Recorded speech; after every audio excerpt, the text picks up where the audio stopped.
Et nous sommes de retour dans Mismatch pour la deuxième partie, le face-à-face, avec Pauline Lida, chorégraphe, directrice artistique et cofondatrice du collectif de danse Minuit 12. Alors Pauline était en régie pendant la première partie, a pu écouter les échanges. Je trouve que notre conclusion finalement nous a amené naturellement à notre échange, puisque on a parlé de prendre le temps pour réfléchir, s'inscrire dans le temps long. Prendre le temps, c'est aussi de prendre le temps de redécouvrir un corps sensible, un corps qui réagit, qui interagit avec son environnement. Oui, c'est ça. Nous, en fait, avec le collectif et avec Minuit 12, on s'inscrit vraiment dans cette notion de recréer un lien sensible. Et pour créer un lien sensible, il faut prendre le temps, faire une petite pause, et que ça soit devant une création sur scène, un court-métrage, il y a plein de formes de création différentes. Ça implique en fait de prendre le temps pour que ce lien puisse se renouer. Et c'est pas des choses qui sont possible en quelques secondes. Enfin, c'est vraiment une sorte de construction qui s'installe, création après création, moment de réflexion après moment de réflexion, et ça met vraiment dans un temps qui est un peu hors de son rythme quotidien. Et tu parlais de court-métrage, tu parlais peut-être de performance aussi. Il y a une façon d'inscrire son corps de différentes manières, de le médiatiser de façon différente. C'est quoi les modalités d'intervention du collectif ? Alors nous, on est un collectif donc artistique et activiste, donc on va agir de façon assez distincte. La première, ça va être de créer des pièces qui vont être créées pour la scène, donc on va créer des spectacles qui vont être joués et représentés dans des lieux culturels, des lieux de représentation. Et ensuite, il va y avoir aussi cette idée de pouvoir passer par les réseaux sociaux, YouTube, Internet. Et donc, il y a des pièces spécifiques qui vont être créées intégralement pour être filmées, parce qu'on ne va pas créer de la même manière quand c'est pour la scène ou quand c'est pour un enregistrement. Donc, on va en fait aussi pas mal jouer avec les réseaux sociaux, parce qu'on sait que la danse est extrêmement partagée. Quand tu parles des vidéos que tu fais pour YouTube ou pour les réseaux sociaux, tu parles de créer des images dansées. Et oui, même dans le cadrage, c'est pas la même chose. Quand tu es sur une scène, il faut penser l'ensemble, la scénographie. Il y a un tout. Le regard peut se porter de n'importe où.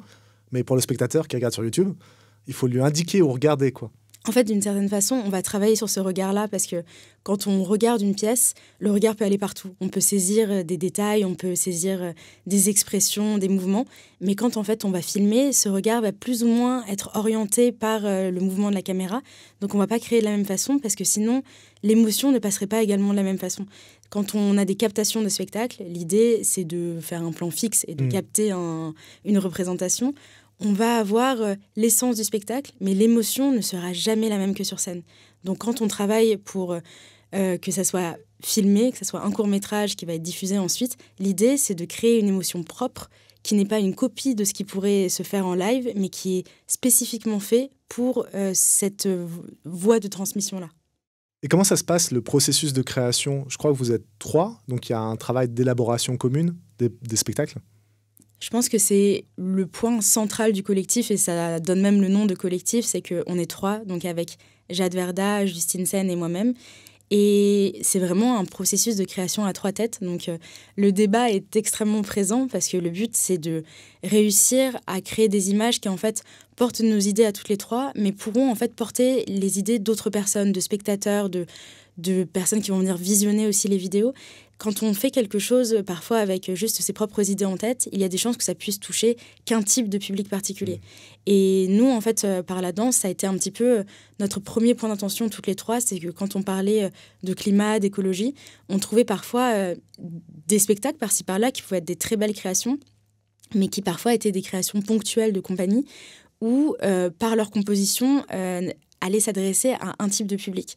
Je m'explique, quand on parle de danse contemporaine, c'est souvent en fait des corps qui sont quand même assez proches. On va avoir des corps assez fins, majoritairement des corps blancs aussi. Et quand en fait on a ce genre de corps sur scène, on va aussi pouvoir s'adresser à un type de public particulier. Parce que quand on parle de danse, il y a cet enjeu en fait de représentation, pouvoir se reconnaître dans ce corps dansant. Et pour nous, c'était vraiment essentiel dans nos créations. Donc déjà, le fait que ça passe par nos 3 têtes, qu'ensuite, en travaillant avec d'autres interprètes, le travail s'en trouve changé, tournebulé, augmenté, on arrive vraiment sur quelque chose de... un objet qu'on trouve intéressant et qui pourra ensuite rencontrer des publics qui seront eux-mêmes très divers et très intéressants aussi. Oui, parce qu'en fait, vous avez un peu un rôle d'acteur frontière, vous passez les frontières, vous allez toucher des personnes très différentes. Alors ça peut être à la fois des spectateurs classiques de spectacles dansés, ça peut être aussi des militants, puisque vous êtes sollicités par des activistes, par des causes écologiques qui vous utilisent d'une certaine façon, qui utilisent vos corps pour transmettre des messages. vous avez un panel d'action et de rayonnement qui est très grand. En fait, ça, c'est la deuxième jambe du collectif, c'est notre aspect collectif activiste. Et c'est plus qu'une utilisation, en fait, d'autres activistes de nos corps, c'est plus, en fait, une réflexion de notre part de comment réussir à insuffler, en fait, un souffle artistique. Comment réussir à insuffler un souffle artistique qui va permettre en fait aussi d'augmenter les publics touchés et de pouvoir aussi sortir des questions de certains milieux. Parce qu'on va avoir des questions qui vont être très présentes dans certains milieux déjà informés, déjà militants. Mais l'idée, c'est de pouvoir extirper ces sujets de certaines bulles pour pouvoir aller toucher un plus large cercle. Parce que vous traduisez d'une certaine façon une parole experte par des spectacles. C'est ça. En fait, on va avoir un travail aussi de médiation, mais nous-mêmes un travail de recherche aussi, parce qu'on fait de la recherche-création à l'intérieur du collectif. Donc, ça va être créer des récits qui vont pouvoir en fait épauler les activistes dans leur lutte personnelle. Et nous aussi, en fait, à partir de nos recherches, de nos réflexions, de nos lectures, pouvoir traduire parfois des chiffres, des données et des choses qui peuvent sembler un peu arides en un imaginaire et en une création qui, elle, est vivante et émotionnelle. Et je trouve que alors là, c'est pour la deuxième jambe du collectif. Pour la première, c'est-à-dire vos spectacles au long cours que vous réfléchissez des mois, voire des années en amont, il y a bien sûr la thématique à chaque fois écologique. Vous prenez des thèmes qui sont associés aux sujets environnementaux et vous les traduisez par des pièces. Ça a été, je crois que vous avez commencé par l'eau. Oui, c'est ça. Et en fait, on pourrait se dire que c'est notre direction artistique, que c'était vraiment notre but depuis le début. Et en fait, pas du tout. C'est qu'on s'est rendu compte qu'on crée sur les sujets qui nous touchent, on crée sur les sujets qui nous parlent. Et l'eau s'est imposée comme premier spectacle. Moi, ma famille vient de Normandie, du bord de la mer. Mon grand-père est agriculteur. Il y a un rapport en fait à tous ces éléments qui nous entourent qui ont fait que quand je me suis penchée sur l'écriture du premier spectacle et quand j'ai écrit Écume, c'était vraiment une sorte de réflexion à ce qui me touche, l'océan, la mer me parle et je me suis tout de suite entourée de Jade et Justine qui ont permis en fait de créer ce projet et de lui donner la forme qu'il a aujourd'hui. Et ensuite, on va travailler aussi avec d'autres artistes dont Inès Ramdan qui est compositrice Arabic Flower Music, qui ensuite traduit ça en musique. Donc, il va y avoir toute une création qui va se faire autour d'un sujet. Et ensuite, c'est en se posant et en réfléchissant ensemble qu'on s'est rendu compte que toutes nos créations gravitaient autour de ces thèmes. Il y a Jade qui fait également de la philosophie et qui s'inspire énormément de Donna Haraway et on se retrouve dans des notions de tissage. Comment est-ce qu'on peut réussir à tisser, mêler, créer des liens? Et en fait, d'une certaine façon, toutes nos créations se sont installées autour de ces thématiques-là et on s'est rendu compte que c'était les sujets qui nous parlaient et qui donnaient aussi l'identité de notre collectif. Ouais, on en parlait en préparation, mais dans une des performances que vous avez créées entre lacs, qui a été donnée sur la place du Châtelet dans le cadre d'un festival qui s'appelle Festival de la Place, il y avait vraiment la question de la connexion au réseau végétal, des racines souterraines, comment on tisse du lien avec la nature, comment on tisse du lien social, puisque dans les performances, vous associez aussi des bénévoles, vous faites entrer les gens dans la création. Oui, en fait, on a nos créations qui sont intégralement avec des danseurs et danseuses professionnels. Et ensuite, chaque année, on essaie d'organiser plusieurs grosses performances participatives où là, en fait, on va proposer à différentes personnes qui ont envie en fait, de s'engager par leur corps, de venir danser avec nous, de venir militer autrement, de venir participer à nos créations et à vraiment les faire émerger parce que nous, on va les créer à 3 dans un studio, mais ensuite, ces créations vont être interprétées par une centaine de personnes et elles vont vraiment exister grâce à la force de ces 100 personnes qui convergent et se rassemblent. Et ce qui est intéressant, c'est que le Festival de la Place, qui est organisé par le Théâtre de la Ville et le Théâtre du Châtelet, s'organise en extérieur sur cette place du Châtelet qui est pile au milieu entre les deux théâtres. Et il y a cette idée, en fait, de créer à chaque fois des scénographies qui sont légères, avec une emprise très légère aussi, parce que nous, notre but, c'est toujours de tout éco-concevoir, de pouvoir réutiliser les scénographies. Et donc là, on a travaillé sur cette idée de lien, de racines, de réseau végétal qui se tisse et qui se transmet aussi des informations en utilisant nos corps et du tissu. Et en fait, d'une certaine façon, réinventer cette place pour qu'elle crée une sorte de bulle d'ailleurs au milieu de la ville. Alors là, c'était sur la place du Châtelet. Vous intervenez aussi dans des musées. Vous êtes intervenu j'allais dire au musée de l'Orangerie, mais c'est au musée d'Orsay dans le cadre d'une carte blanche. Et c'était un spectacle, une représentation qui a eu lieu pendant la nuit, qui réfléchit sur la question du patrimoine, de la conservation, parce qu'un musée est un lieu de conservation, mais la conservation muséale et la conservation de notre environnement. Et c'est intéressant quand on peut faire rebondir ces sujets de conservation et ramener des arbres et recréer des arbres au milieu de statues qui, elles, semblent inanimées. Et en même temps, se dire, quand on est dans cet écrin et ce musée si important pour le patrimoine français, se dire en fait le patrimoine qu'on a aussi à protéger, ce sont nos forêts, ce sont ces arbres qu'on va venir abattre, et de pouvoir faire des résonances avec des luttes actuelles, parce que à ce moment-là, le musée avait une exposition sur justement l'école de Barbizon. Donc nous, on s'inspire de beaucoup de choses très différentes. Donc ça va des Miyazaki et principalement de Nausicaa de la Vallée du Vent à Georges Sand et l'école de Barbizon. Et ce qui est intéressant, c'est de dire aussi au public, tout le monde est d'accord ici pour célébrer des luttes passées, donc défendre la forêt de Fontainebleau, mais il y a des forêts en ce moment en France qui sont menacées. Et grâce à une fondation qui s'appelle Green Line Foundation, on a été mis en lien avec un collectif qui s'appelle Jusant Vivant et qui se battait depuis près d'un an pour protéger sa forêt qui a été menacée de destruction. Et ce qui était génial, c'est que cette pièce qui a été faite pour le musée d'Orsay, on l'a ensuite emmenée au milieu de la forêt et on a travaillé avec le collectif sur place, les militants, les acteurs locaux qui se mobilisaient contre le projet depuis un moment maintenant. C'était un an, c'était pour les 1 an, je crois. Oui, en fait, on a créé ensemble une grosse mobilisation pour les 1 an, nous en ramenant en fait les interprètes d'Orsay, mais en créant aussi toute une introduction à la pièce avec des bénévoles et des militants. La plus jeune avait 7 ans, la plus âgée, je crois 87 ans, quelque chose comme ça. Et c'est plein d'habitants qui se mobilisent pour protéger leur forêt et qui sont venus danser avec nous. Le collectif sur place a fait un travail phénoménal parce qu'il y avait un monde qui n'était pas attendu. Enfin, c'était vraiment... la forêt était remplie. On a dû faire 2 représentations pour limiter le piétinement, protéger la forêt. L'événement était organisé aux abords de la forêt et il y a eu des représentants politiques, des médias et le maire a dû prendre l'engagement de modifier le PLU pour justement protéger cette forêt et se dire que d'une certaine façon, l'art peut donner un coup de projecteur à des luttes qui sont vitales et nécessaires. Pour nous, c'est la plus belle des réalisations et en faire partie, c'est le plus beau des cadeaux. Ah, il a dû prendre un arrêté municipal. Il y a la question que finalement la danse peut produire de la suspension des habitudes, suspension des réflexes d'urgence. On va regarder quelque chose qu'on ne voyait pas autrement. Et même dans vos luttes dans l'espace public, alors je pense à une action que vous aviez menée devant le siège de Total pour l'oléoduc qui est en Afrique de l'Est. C'était ce qu'on appelait le HACOP, qui était le plus grand oléoduc qui devait traverser l'Ouganda et la Tanzanie. Vous vous êtes associé aux militants par votre action et vous avez remarqué à la fois chez les policiers et chez les militants une sorte de suspension et une transformation du regard.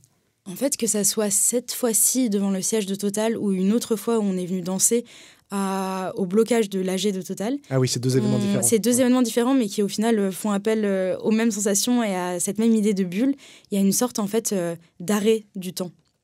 En fait, il y a une pause qui se crée parce que même si lors du blocage, par exemple, de l'AG, les policiers étaient venus pour déloger les manifestants qui, eux, étaient non-violents, étaient attachés les uns aux autres et étaient juste assis pour empêcher la venue de participants à cet AG, on a en fait des policiers qui ne savent pas trop quoi faire parce que la danse, d'une certaine façon, crée une sorte d'arrêt et ramène une beauté dans un moment où peut-être certains ne la voient pas. Et donc, les policiers ne vont pas charger à ce moment-là, ils s'arrêtent, ils sont comme suspendus.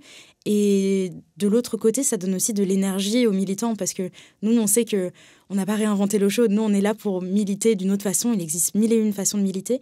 Mais si on peut être là aussi pour insuffler de l'énergie, de la joie et du soutien à des militants qui parfois sont assez désabusés quand ils se rendent compte qu'ils sont seuls, isolés, ou que leurs actes sont criminalisés alors qu'eux se battent pour un futur viable pour tous, c'est quand même aussi une aide qu'on peut apporter à ces militants-là.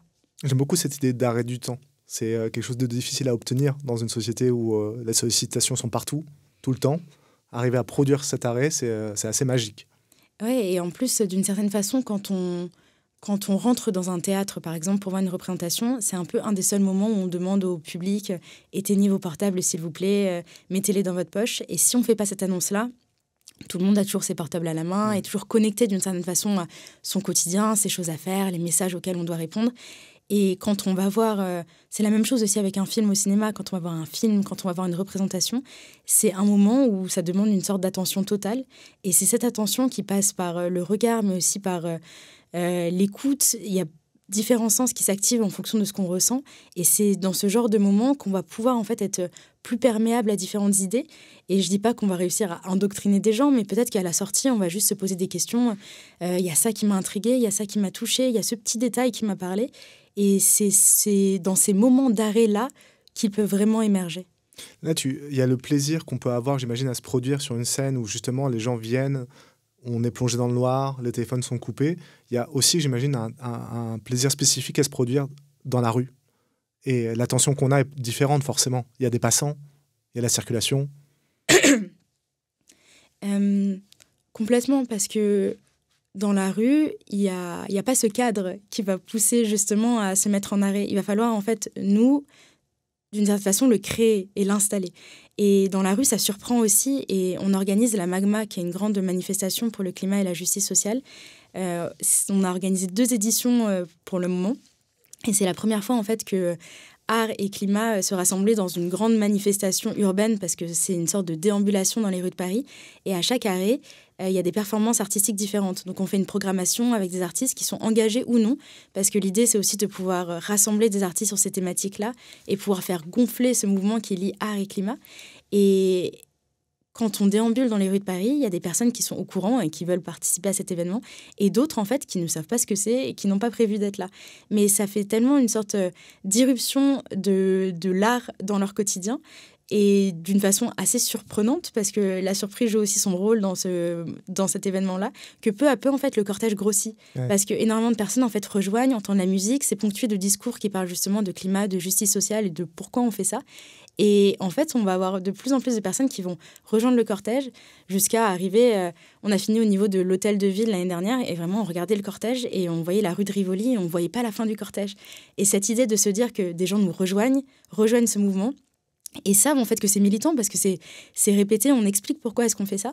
Ben nous, ça nous donne envie de continuer de poursuivre, parce qu'on est vraiment dans cette démarche de réinventer l'esthétique militante.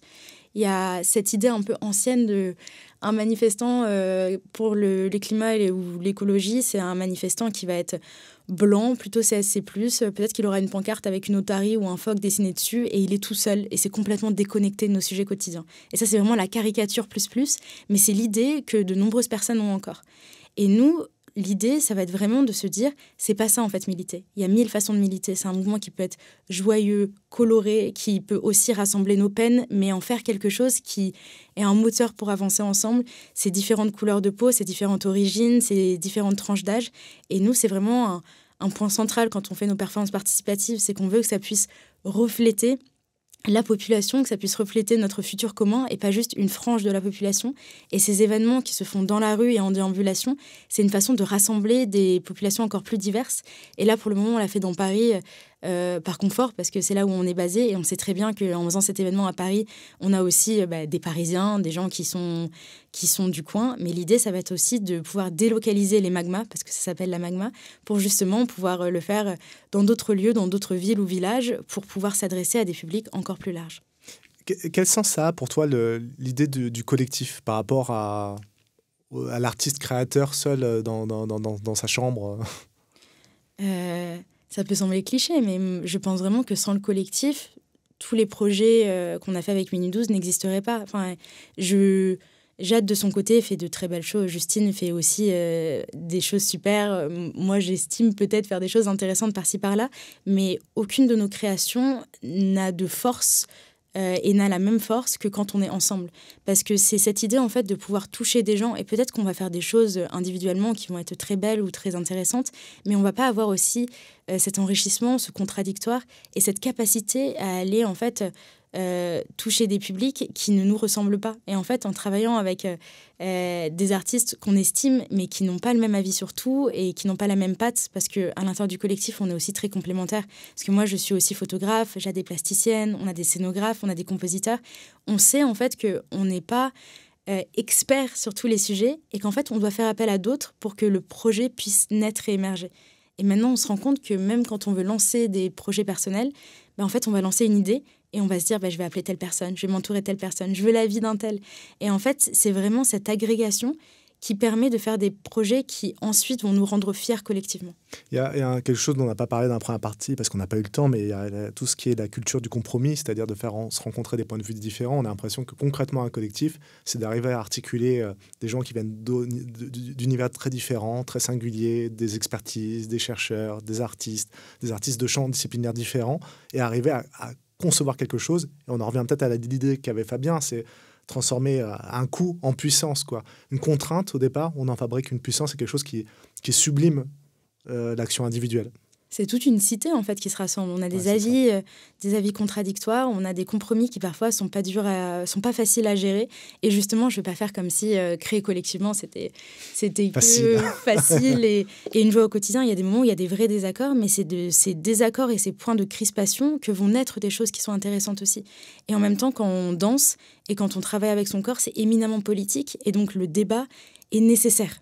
Et nécessaire pour justement se questionner sur pourquoi est-ce qu'on fait ça, qu'est-ce que créer en tant que femme danseuse et chorégraphe qui utilise son corps pour justement faire naître ses projets. Tout est politique, surtout quand on parle des sujets de justice sociale, de climat, et qu'on va les triturer dans tous les sens. Et je pense qu'on ne se poserait peut-être pas les bonnes questions si on n'était que seul face à sa création. Alors, il y a la justice sociale, il y a la question de la diversité sociale, il y a la question du climat qu'on a abordé aussi. Il y a une autre question qui était dans la première partie, qui était plus sous forme de questions posées par les uns et les autres, c'est comment on travaille avec la nature, comment on travaille avec le vivant, comment on arrive à dialoguer et faire parler la nature. J'ai l'impression que la danse, ça peut être une réponse. Je sais que tu as travaillé sur le chant des baleines, qui n'emploie pas des mots, qui n'emploie pas une parole humaine. Pourtant, on sait qu'il y a une vraie grammaire. Et tout le boulot du danseur, c'est finalement trouver des formes de langage commun. Oui, en fait, la création de langage, je pense, quand on travaille sur le mouvement, est centrale. Et quand je travaille sur les sons des baleines, il y a vraiment cette idée de écouter en fait ce qui peut sembler n'être que des bruits pour certaines personnes, mais en fait écouter des sons en se disant j'écoute un chant, j'écoute des sons, j'écoute un langage en fait dont je n'ai pas les clés, que je ne peux pas comprendre avec mes propres mots et en plaquant une grammaire humaine sur un chant qui n'en relève pas du tout, et passer par le mouvement, passer par les sensations, c'est en fait ouvrir la porte à un ailleurs et d'une certaine façon à une connexion qui est plus forte. Quand on va parler de lien à la nature, lien avec son environnement, on va essayer en fait de... On est humain, donc c'est pas possible de se défaire de tout ce qui fait qu'on est nous. Mais c'est cette idée de créer en fait une sorte d'autre langage qui va faire appel à nos sens et qui va permettre en fait une connexion en passant par des sentiments ou des émotions que soit nous on va ressentir en dansant, soit qui vont être créés chez les spectateurs et qui ne vont pas forcément réussir à expliquer parce que ça passe par autre chose. Donc par exemple, Jade est de Marseille, on va venir danser dans les collines à Marseille, essayer de se fondre avec l'environnement, jouer avec les aspérités de la roche. Il va y avoir toujours un lien qui se fait soit avec les cadres dans lesquels on danse, soit avec le sujet sur lequel on crée. Et quand on travaille avec des scientifiques, et ça c'est notre grand projet de cette année et que j'avais amorcé moi en travaillant justement sur les chants des baleines, essayer en fait de travailler avec des scientifiques qui consacrent leur vie à justement des sujets liés à la nature ou à la biodiversité, et se dire comment est-ce qu'on peut essayer de créer une autre voie en partant de leurs écrits, de leurs recherches, qui va pouvoir, elle, cette voie, toucher des publics qui ne seraient pas du tout allés lire des rapports scientifiques ou qui pourraient rester très perméables à ces recherches qui, à chaque fois, sont essentielles, mais parfois restent dans des cercles qui sont très fermés. Et nous, cette idée, c'est comment est-ce qu'on peut justement ouvrir ce cercle et créer une voie qui va permettre, en fait, de raconter leurs histoires. Et cette année, on travaille avec des scientifiques comme David Mouillot pour un court-métrage qui va sortir dans pas longtemps sur les aires marines protégées parce que c'est son domaine de prédilection, ou Olivier Adam sur les chants des baleines. Et ça va être vraiment partir de leurs recherches, partir de leurs mots, de leurs termes, et essayer de créer une autre voie en ne passant pas par les mots, en passant par des sons, des ressentis, des images, des figures corporelles qui vont en fait essayer de reprendre l'essence de leur travail et pouvoir le transmettre à d'autres. Pauline, pour conclure, j'ai envie de te poser une question. Tu verras si tu es capable d'y répondre ou pas. J'aimerais savoir quel est l'élément dans lequel tu te sens le plus à l'aise et le plus naturel. On a beaucoup parlé, mais moi, ça va vraiment être l'eau. Moi, tout ce qui touche à je m'en l'eau... doutais un peu. En fait, ce qui est magique quand on est proche de l'eau, de la mer ou de l'océan, c'est que tellement d'éléments se conjuguent parce qu'on va avoir aussi bien le son des vagues qui s'installent, qui créent une rythmique, On va avoir leurs mouvements quand on les regarde en fonction du vent, le vent qui va venir se conjuguer à cet environnement et créer justement un espace un peu ailleurs où on a l'impression qu'on est transporté. Quand on est face à l'eau, on est peut-être à un endroit en France, mais on pourrait être à l'autre bout du monde, on ne sait plus trop où on est. On a aussi ces odeurs qui sont les odeurs qui sont proches, qui deviennent très proches de nous. Et d'une certaine façon, je trouve que c'est un cadre magique pour créer parce que c'est plein d'inspiration. Et c'est une source d'inspiration pour les militants aussi, parce qu'on sait, on connaît la phrase, le propos de Bruce Lee, tu sais, sur il faut devenir l'eau, il faut devenir liquide pour pouvoir s'infiltrer partout, pour être insaisissable. Ça avait été utilisé par les manifestants à Taïwan, si je ne dis pas de bêtises. Voilà, l'eau, c'est aussi faire le lien et la connexion entre toutes les causes. Eh bien, mea culpa, si je ne disais pas de bêtises, j'ai dit une bêtise, il faut corriger, il ne s'agit pas de Taïwan, mais de Hong Kong et des révoltes de 2019. Voilà, erreur réparée. Merci Pauline. Merci beaucoup. Merci d'avoir écouté l'épisode de Mismatch consacré à l'écologie à l'épreuve du plafond vert. Nous nous retrouvons très bientôt pour un prochain épisode. C'était Mismatch, un podcast de l'ESCE, l'École supérieure du commerce extérieur, et de l'IFG Executive Education.